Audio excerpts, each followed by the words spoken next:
Now to our new feature, as promised, Explain and Verify with Samgele Masego. It aims to separate fact from fiction, and it will help you make informed decisions based on the truth. In an age of misinformation and disinformation, we'll put the facts first. So let's bring in Samgele Masego for the first edition of the segment. And Samgele, hi. What are you tackling tonight?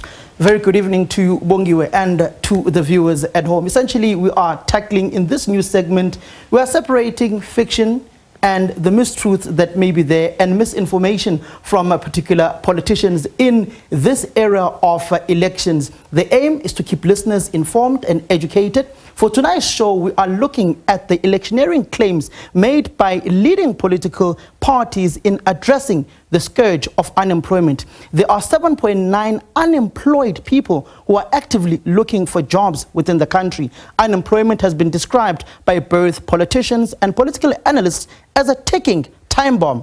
It's hardly surprising that all major political parties have made enormous promises of creating millions of jobs in order to entice you at home to vote for them into power on the 29th of this month. Let's look at what some of these three leading political formations within the country have had to say. The ANC, Cyril Ramaphosa, John Steenhuisen, and also Julius Malema. Over the next 5 years, the ANC will implement a jobs plan.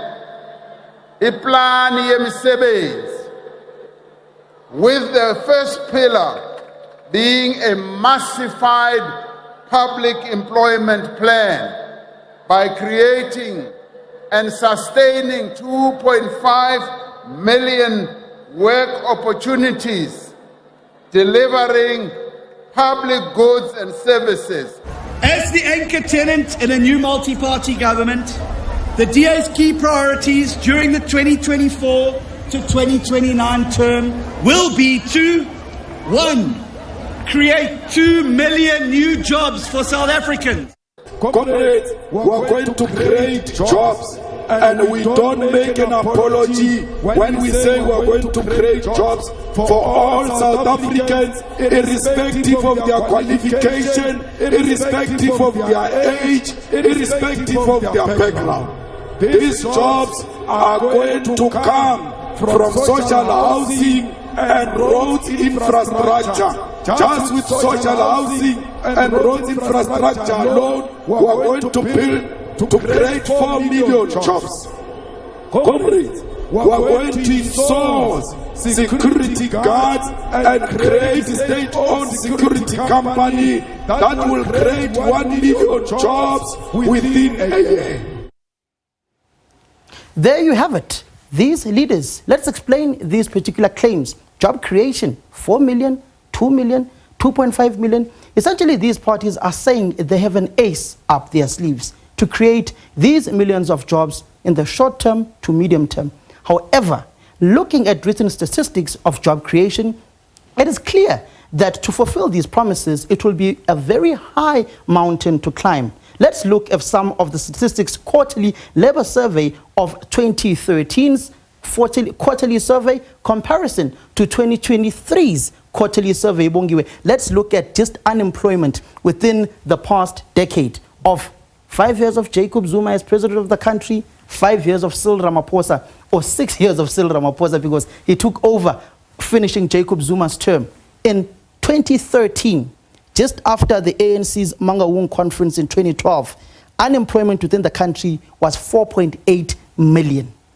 Jump to 2023, 10 years later, unemployment sits at a staggering 7.9 million South Africans languishing at home, unemployed. That is an increase of 3.1 million South Africans, Bongiwe, unemployed. Yet promises were made, a better life for all. It's jobs difficult in every home. Sure, Samgele, it's difficult to even look at these numbers, but I wonder then, how are things looking when it comes to the employment front? Interestingly, within the employment front within the past 10 years, if we can just look at those numbers, 2013, 15.9 million South Africans were employed. Jump to 16.7 million South Africans employed in 2023. Within a space of a decade, 10 years, 1.6 million jobs only were created. Wait, 1.6 million jobs in 10 years. 1.6 million jobs within a space of 10 years, 2013 to 2023, were actually created. And that also intensifies the point and stresses it of the economic doldrums that South Africa finds itself in the various sectors, agriculture, manufacturing, particularly when you look at the steel sector that has been disseminated. At some point, South Africa was the biggest exporter of steel using Esco, later ArcelorMittal. Today, it's a very sad state of affairs, particularly when you look at how ArcelorMittal, when you go to Newcastle, has said that they may be closing that particular smelter due to the low demand of steel within the country. That just tells you that job creation, as much as these political parties may say that they will be creating jobs, actually jobs are being lost on a day-to-day basis. Bungi. And Samgele, then it begs the question, when you look at the next 5 years then, especially currently as how things are looking now, are these promises attainable? Let's look at the issue of the promises made by politicians over the past for the next 5 years. The ANC promised South Africans 2.5 million jobs. The DA promised South Africans 2 million jobs. In this particular clip that we heard Julius Malema speak of, the EFF, they promised 4 million jobs instead of the 5 million that we have on this particular slide. That tells you that the economy has to grow at a rapid rate for these jobs to actually take place, because you can't quantify EPWP as sustainable jobs that are actually long-term bongiwe. That is unfeasible, especially when you have an unskilled labor force that these particular politicians are not breaking down to say, out of these 2.5 million jobs, these 2 million jobs, these 4 million jobs, what will be the skilled labor, the semi-skilled labor, and the unskilled labor, to particularly quantify these particular points, Bongiwa. And Samgele, you know, I'd really like us to listen to what President Cyril Ramaphosa, in his capacity as the ANC president, but also these are some of the things that he repeated while he was delivering his State of the Nation address as the president of the country. And this is, of course, around how the economy has been performing on the jobs front, as well as the growth in the last 30 years. Let's take a listen. Our economy in size has, since 1994, has grown 3 times, and the rate of poverty has also decreased, it has come down. Yes, while unemployment has remained high, the number of people in employment has more than doubled from 8 million to 16.7 million today. And that was ANC President there, Cyril Ramaphosa. And Samgele, of course, we look at this particular issue. He's talking about these particular issues against the backdrop of a number of South Africans who are waiting to see if the picture changes or it doesn't. Interestingly, today I was in Mhlathuze, a municipality in Richards Bay, when the ANC National Chairperson, Gwede Mantashe, was campaigning. Those dwellers or hawkers who are selling food in the rank, they were saying that as much as they may have been assisted with these shops that they have, that are very small, it has ended there. There is no economic growth for them to grow their shops further in order to sustain their livelihoods. They've got kids languishing at home, unemployed, some of them with just matric, some who have not been to higher education of training, TVET colleges, universities, University of Technologies. And that brings into question unemployment statistics for the past 30 years of a democratic dispensation. We look at 1994, despite it being a transition from segregation, oppression, and apartheid, 2 million South Africans were unemployed at the time. And you look at 2023, you've got 7.9 million South Africans unemployed. And that tells you that unemployed people have increased by about 5.9 million since the dawn of democracy within the country, despite the government of the day having done so much to help the people. And it brings about the question, particularly on economic growth, and how much must the economy, which percentage must the economy grow by in order to create these 2 million, these 2.5 million, these 4 million jobs that these three political formations have promised South Africans within the country.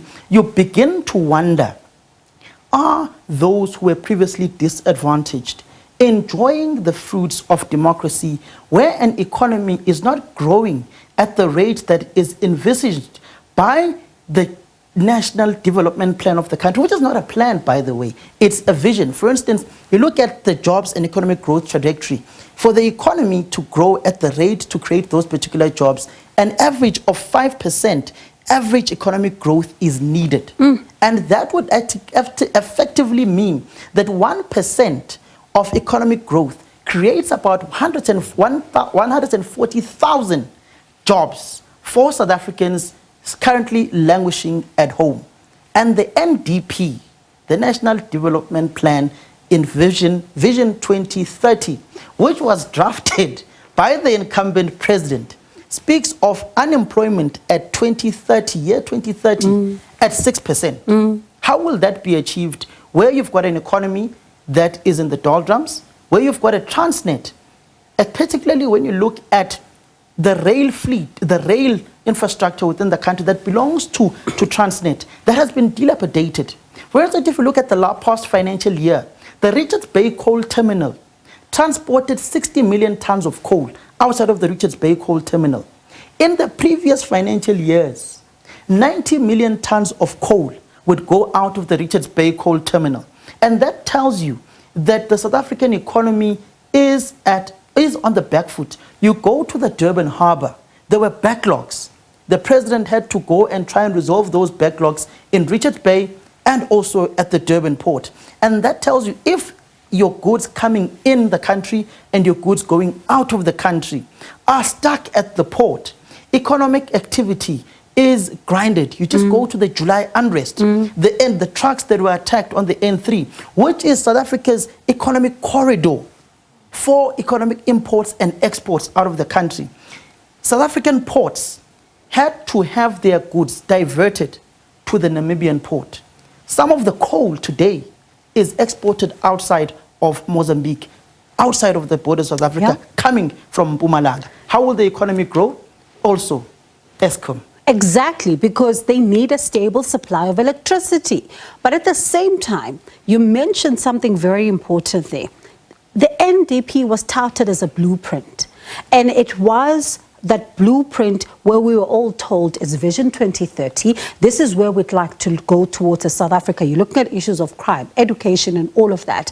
And it'll be interesting to also see then if, how then are we doing in terms of taking stock, particularly since that document was drafted and at the back of the review of 30 years that we saw yesterday. Because if we're still talking about ports that still need to be eased when it comes to congestion, then it simply means that we aren't doing enough to help the economy. The reality is, Bongiwe, is that there are some good fruits that we are starting to see coming out of South Africa's economy. Especially the tourism sector, you think about it and how it's recovering. Indeed, the tourism sector. You also look at, Bongiwe, the South African economy. It is seen to be on the verge of being the biggest economy once again within the African continent, eclipsing that would be Nigeria and Egypt. So you are starting to see those particular fruits. You look at the South African Revenue Services. They've done well within the past year or so, and the few years that Edward Kidswetter, the commissioner, has been there, which has seen the revival of the South African Revenue Services. You look at the South African economic tax base and government expenditure and government's financial needs. They have broken even within this particular past financial year. It tells you that there are some fruits that are there, but it is a long way to go until they are able to achieve the goals envisioned by the National Development Plan of unemployment at 6% by 2030. One wonders, how many of your family members are languishing, sitting at home, unemployed? You don't even want to know. But Samgele, thank you so much for your time. Now, we've explained, and verified. It's now up to you whether you think the job creation promises are in fact attainable. So you can stay tuned right here on The Full View, of course, as it continues. But same time, same place next week, Samgele Masego will be back with us to explain and also verify some of the claims that are being made on the campaign trail. That was my colleague there, Samgele Masego.